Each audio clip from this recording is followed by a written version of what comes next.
जय जगन्नाथ। बेहरण द्वार आलुओ थाए स्थिमित। माजणा मंडप ठारू दक्षिणी घर दियंक पर्यंत अंचलटा एवं तो दईतापति दखल रे। बाउंश ताटी दे मुक्ति मंडप पटू घेराई दि जाए जे कहीं जड़े भितर को जीवा उल्लिखित अंचल को जीवा असंभव।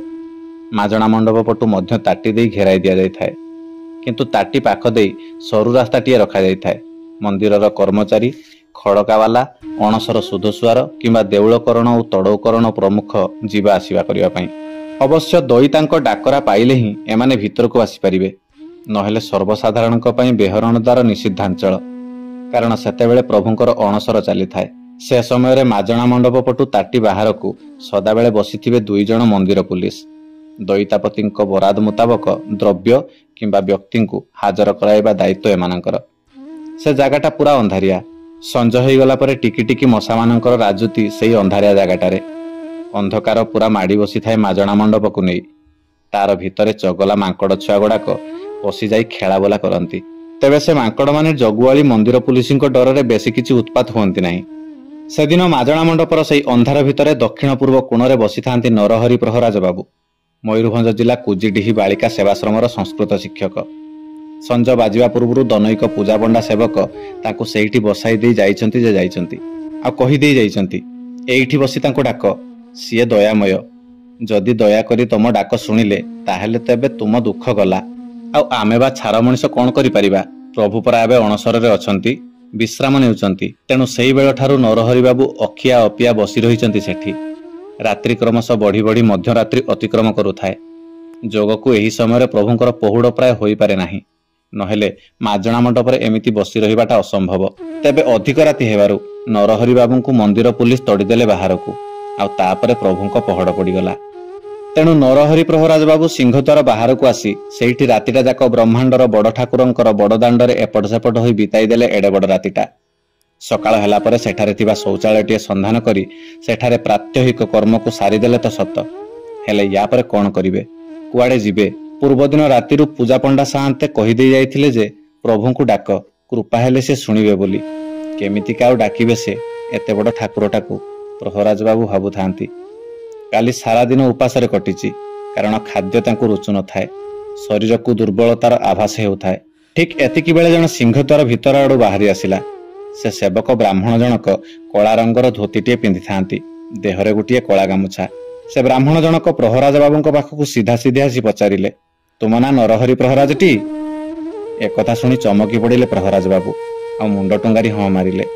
सेठू से ब्राह्मण जनक कहिले, नियो ए अमालु 2 पट खीरी लगाई खाई दियो, आउ एठी अपेक्षा कर। 10टा बेलकु मंदिर ऑफिस को जीव। प्रथमे जेउ बाबूंक सह देखा हेबो तुमे तांको तुम वेदना सब खोली कहिबो, बुझिलो? एतिकी कहि देई अमालु आउ खीरी कुडुआटी धराई देई तर तर होई जेउ बाट देई आसीथिले सेही बाट देई सिंहद्वार भितर को पसिगले से ब्राह्मण जनक। देई जाइथिबा खीरी आउ अमालुरु भासी आसी नाकरे बाजु थाए मह मह बास्ना। प्रहराज बाबू सेठी छिड़ा होई सांगे सांगे खाईगले से खीरी अमालु तक।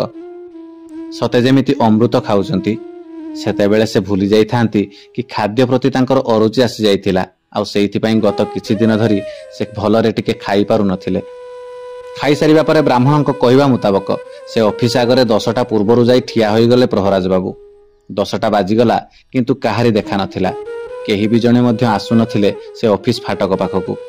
आउ किछि समय अपेक्षा करी चिंता कले प्रहराज बाबू, एठी एमिति अपेक्षा करिवे ना मंदिर भितर को जिवे। एई कथा भाबु भाबु सेठारे आसी पहुंचला गोटिए गाड़ी। से गाड़ी रो उल्हेई जणे बाबू बाहरी आसी फाटक देई सीढ़ी पहाच चढ़ी उठिगले उपरकू। आउ तांको पछे पछे प्रहराज बाबू मध्य।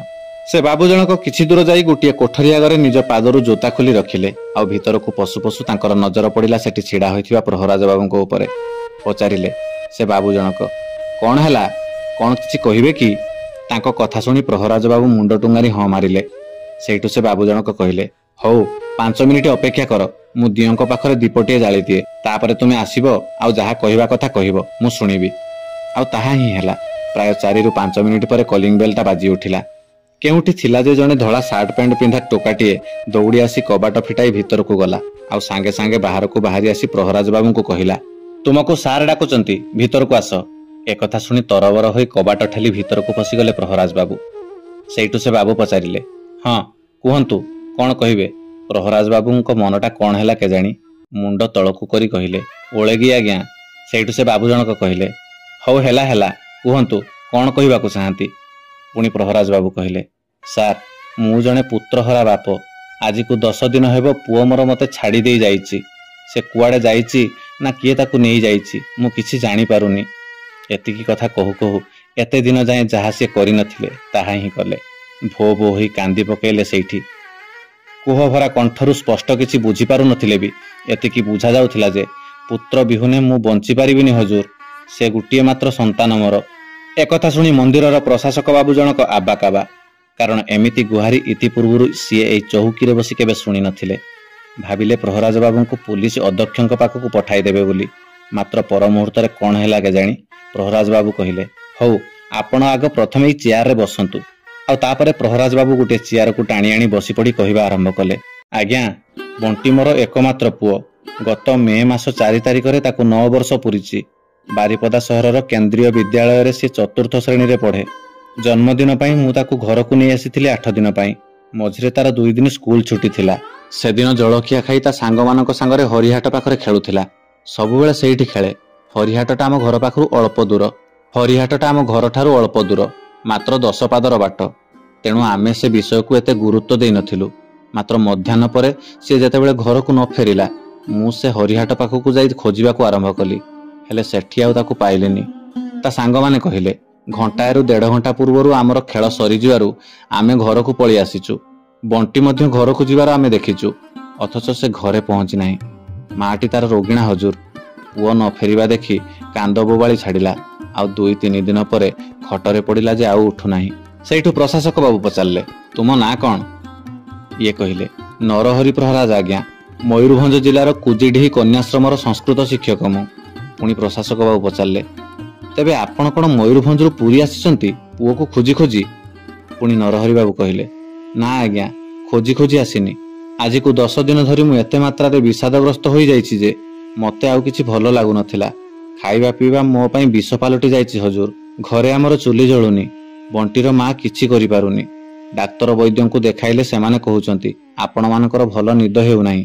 ଯାଆନ୍ତୁ, ପେଟ ପୂରା ଖାଇବେ ଆଉ ଏଇ ଔଷଧ ଖାଇ ଶୋଇବେ। ଭଲ ନିଦ ହେବ, ଆଉ ନିଦ ହେଲେ ଦେହ ଭଲ ହୋଇଯିବ। ତେବେ ମୁଢ଼ି ଆଉ ଚୁଡ଼ା ମୁଠାଏ ମୁଠାଏ ଖାଇଦେଇ ବଣ୍ଟିର ମା ଔଷଧ ଖାଇ ଶୋଇପଡ଼ୁଛନ୍ତି। ମୋତେ କିନ୍ତୁ କିଛି ଖାଦ୍ୟ ରୁଚୁନାହିଁ ଆଜ୍ଞା। ମୁଁ ଭାବିଲି ଆଉ ଏ ପ୍ରାଣ ରଖିକି କ'ଣ ହେବ। ଯାଉଛି କାଳିଆକୁ କହିବି। ତାର ଦୟାରୁ ପୁଅକୁ ପାଇଥିଲି ବୁଢ଼ା କାଳରେ। ସେ ମୋ ପୁଅକୁ ଫେରାଇ ନଦେଲେ ମୁଁ ଆଉ କାହିଁକି ଏ ପ୍ରାଣ ରଖିବି। ସେଇଠି ସମୁଦ୍ରକୁ ଡେଇଁ ଜୀବନ ହାରିଦେବି। ପ୍ରହରାଜ ବାବୁଙ୍କ ପାଖରୁ ଏମିତିକା କଥା ଶୁଣି ସାରିବା ପରେ ପ୍ରଶାସକ ବାବୁ ତାଙ୍କୁ ପଚାରିଲେ, ଆପଣ ଏକଥା ସ୍ଥାନୀୟ ପୁଲିସରେ ଜଣାଇଛନ୍ତି କି ନାହିଁ ଆଜ୍ଞା? ସେଇଠୁ ପ୍ରହରାଜ ବାବୁ କହିଲେ, ଆଜ୍ଞା ସାର୍, ଜଣାଇଛି। ପୁଅର ଫଟୋଟିଏ ବି ଦେଇଛି। ପୁଣି ପ୍ରଶାସକ ବାବୁ ପଚାରିଲେ, କେବେଠୁ ପୁରୀ ଆସିଲେଣି? ପ୍ରହରାଜ ବାବୁ କହିଲେ, ଗତକାଲି ଠାରୁ ଆଜ୍ଞା। ଆଉ ତାପରେ ଆସିବା ପରଠାରୁ ଏପର୍ଯ୍ୟନ୍ତ ଘଟିଥିବା ଘଟଣାତକ ସେ କହିଗଲେ ପ୍ରଶାସକ ବାବୁଙ୍କୁ। ପୁଣି ପ୍ରଶାସକ ବାବୁ ପଚାରିଲେ, ଆଚ୍ଛା ସେଇ ବ୍ରାହ୍ମଣ କାଲି ଆପଣଙ୍କୁ ଯିଏ ବ୍ରେହରଣ ଦ୍ୱାର ପାଖରେ ବସାଇ ଦେଇଥିଲେ, ଯିଏ ଆପଣଙ୍କୁ ସକାଳୁ କ୍ଷୀରି ଅମାଲୁ ଦେଇଥିଲେ, ସେଇ ତ?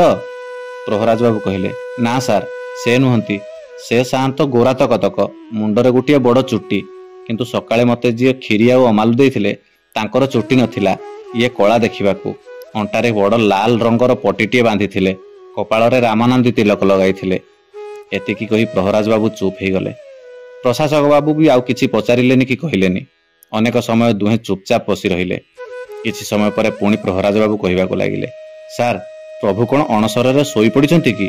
କେବେ ଉଠିବେ? ସେଇଠୁ ପ୍ରଶାସକ ବାବୁ କହିଲେ, ନା ନା, ଶୋଇବେ କାହିଁକି? ତାଙ୍କର ପରା ଦେହ ଅସୁସ୍ଥ। ସ୍ନାନ ପରେ ଜ୍ୱର ହେଇଛି। ଏବେ ମହାପ୍ରଭୁ ଜ୍ୱରାକ୍ରାନ୍ତ।